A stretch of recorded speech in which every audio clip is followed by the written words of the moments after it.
Welcome back, Wolfpack Brawlers here, and we have a battle from George for Fan Fridays. I like the way this matchup already goes. We got Mo Rotom, which is kind of like that Rotom wash counter. It gets very niche usage, but it finds like its own ways of making it work. And the potentially Mega Salamence, most likely Mega Salamence, getting some work in those double battles right there. And Intimidate. That's going to be great right there because we're going to lower that Crocodile, and then we can just throw the damage down on to the, oh, it's not going to be a Moxie Crocodile though, going to have the Intimidate. Does make sense for the doubles, and Salamence going to switch out, doesn't want to deal with this just yet, but that means we can bring the Gastrodon, still going to deal with Crocodile really well, and then Rotom Cut, going to be able to hit the Rotom, but going to be a switch out into, oh, Moongus. Oh, the damage reduction is going to be absurd. So, wow. Crocodile is just going to go straight into that knockoff, get rid of the Citrus Berry, but it is going to be a Will-O-Wisp on the Crocodile. Looks like getting a really good read right there saying, the opponent's got to switch out. There's no way staying in right there. So it is a tankier Mo Rotom as well. Maybe has like the specific EV spread to make sure it knocks out the certain Pokemon that needs to, but doesn't have, but can still be a pretty good tank. I don't know. So Rock Slide, wow. That Rock Slide did nothing to Rotom. Okay. And yeah, the burn with all the defensive tankiness works out pretty well. And that's going to be Rock Slide once again from the Crocodile. This thing has no damage. It's not very effective hits with a burn. It's just might get the flinch. That's really all the opponent is playing for, is the flinch on that Crocodile, which is kind of weak, but it's got no damage. And the Ice Beam going to hit the Amoonguss for about half its health after the burn. Might turn to something, but that Spore is going to change things around. Now we have Gastrodon going to sleep, and just a lot of burn and a lot of just residual damage happening right now. We know Crocodile's not really getting much done. He could switch out to try to like get something else going. Amoonguss can use the Synthesis, so that's going to be a problem. And that is going to be a switch out with Amoonguss going into the Rotom Wash. Okay, this could get interesting. Knockoff from Crocodile going to land on the Gastrodon. At least it's not doing damage. It's providing ridiculous amounts of utility right now. And looks like he went for the Will-O-Wisp, like anticipating, yeah, like that was a Will-O-Wisp onto the Crocodile, anticipating it switching out, but instead it was the Rotom. So now Crocodile switch out, and we get to see how Rotom deals with this. Is he going to throw out that Leaf Storm? Ooh, the Will-O-Wisp though would be bad because now it's going to be into the Heatran, and we're just going to play the Protect this time. See how things go. Maybe we'll wake up as well. Rotom stayed in for that, and now this is looking pretty bad though. Gastrodon's asleep, even though Gastrodon does amazing things to pretty much that entire team. Won't be able to do too much else. Rotom's going to switch out, and Talonflame's going to come in.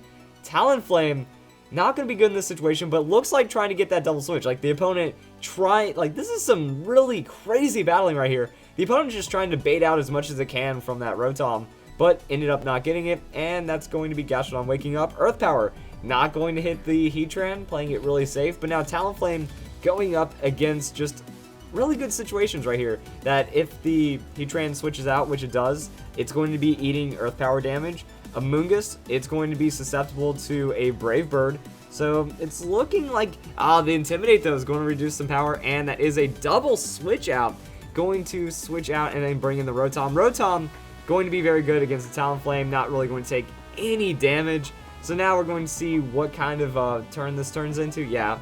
You can't not hit the Amoonguss pretty much. Like, you just have to make sure it's there. Talonflame takes a little bit of recoil, gets a little bit of damage onto the Rotom, and Muddy Water.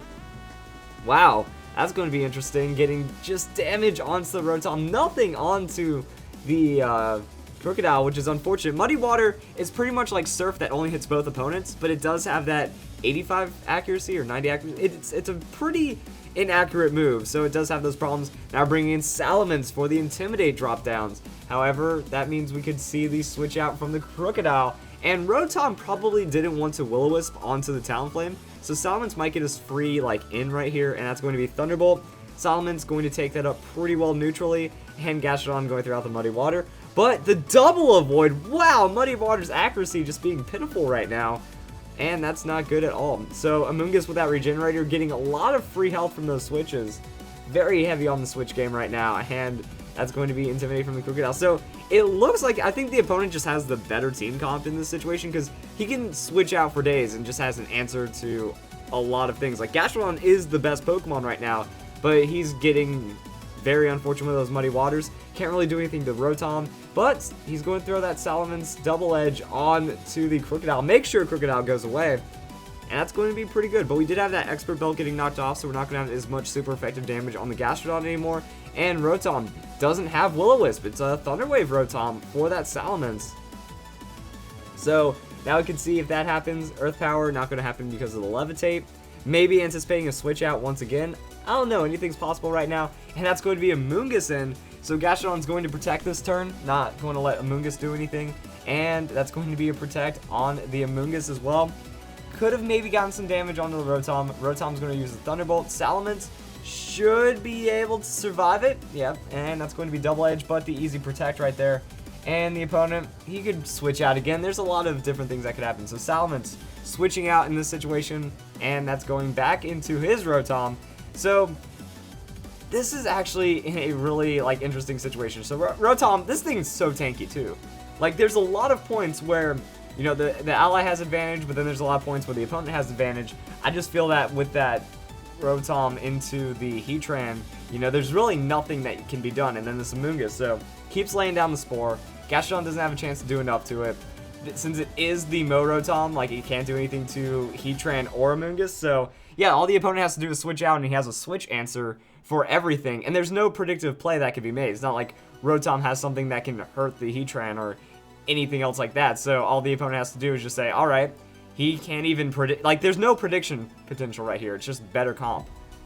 But then there's the parts where if there isn't a prediction going on, then he's going to do really well. This is probably the most switch-intensive battle I've ever seen for doubles. Like, this is ridiculous right here. So Amoonguss going to slightly heal up a little bit of damage. Went for the hit on Gastrodon. Gastrodon did switch it out into the Talonflame. Doesn't want to deal with that. Amoonguss going to switch out in this case, going back into the Rotom. Now, here's the big play right here.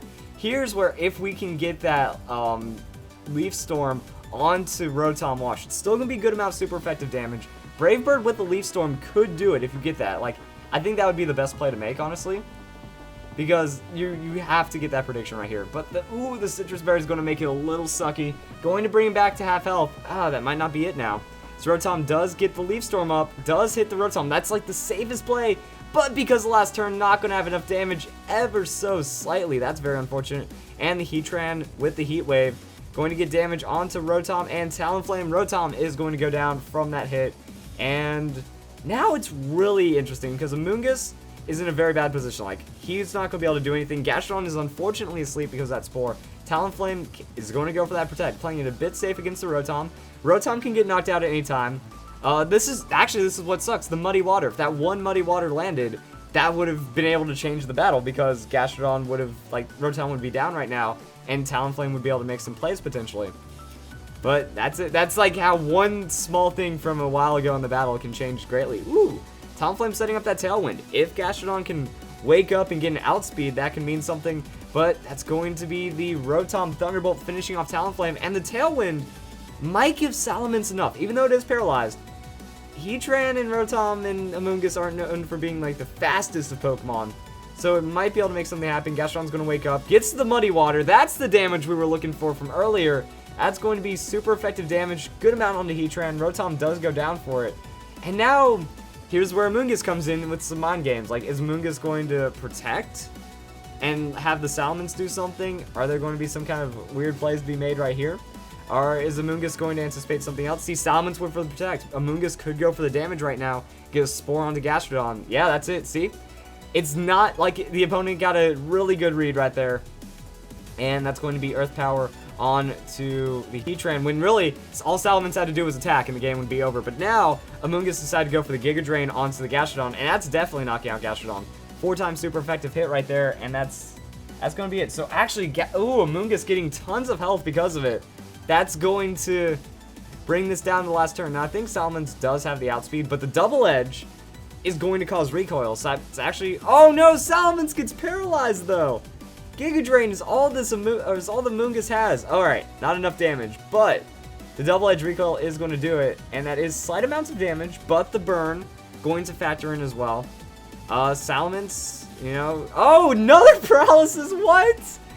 What? That's insane. So... Oh, and is that a critical hit? Oh, critical hit for the healing. Oh, This might be one of the silliest things ever, but if you think, I don't know how this goes, because Salamence is going to go down. Oh no, now Salamence is paralyzed again? How's that even possible? And then the Giga Drain, 1 hit point left. Oh man, the Tailwind petered out, but I think Salamence is still faster from what we saw in that turn. And Salamence gets the double edge off, so that is going to be enough onto the Amoonguss, and Amoonguss does go down, but the Salamence recoil. Oh no, the Rocky Helmet! Oh, that sucks so hard! Oh, that's lame. The Amoonguss sitting on that Rocky Helmet caused the loss right there, and now I want to know if it was enough. That's utterly heartbreaking, but I want to know, what was Salamence's hit points at, and how much would Rocky Helmet do on the Salamence? I don't have, like, the math and stuff up right now, so maybe you guys will sort that one on the comments. Like, did Amoonguss win regardless, or did that one extra turn, like getting paralyzed 3 times in a row, did the crit matter? Did something like that? Because if Salamence goes down, like if Salamence survives the Rocky Helmet recoil with a couple of hit points, and then the double edge recoil factors in, then Salamence ends up winning. But because it was the opponent's item, that's what forced the loss. Oh, now I understand what George meant. He said he didn't play Pokemon for a week after that, and we can't blame him. That's sheer stupidity right there. So if you guys enjoyed, oh no, you can't enjoy that. That's bad. That's just tragic right there.